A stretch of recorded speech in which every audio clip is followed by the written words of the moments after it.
When I arrived at the hospital, my little girl was already gone. The nurse couldn't even look me in the eyes. They said she collapsed in class, but deep down I knew something wasn't right. That morning started like every other in Nigeria. Melisa was full of energy. She couldn't stop talking about the class picnic coming up. She hugged me tightly before stepping out of the car and said, "Mom, don't forget our shopping on Saturday."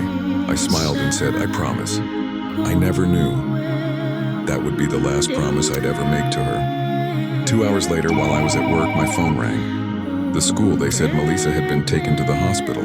No explanation, no details.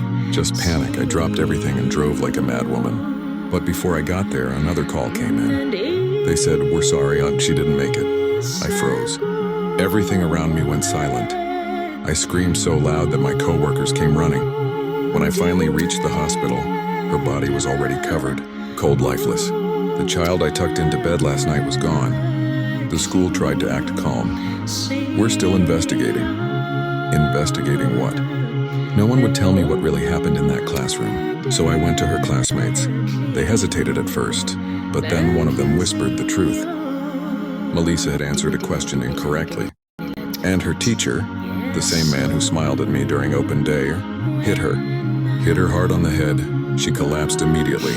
No one rushed her to the hospital in time. My knees gave way. I screamed, "Why?" She was just a child. I begged for answers, but all I got were excuses. Now every night I sit in her room, staring at her backpack that still smells like her perfume. I keep hearing her voice. "Mom, don't forget our shopping." I know she's gone, but I won't rest until I find the truth. Someone must answer for her death, because no mother deserves to bury her child, especially not because of a teacher's rage.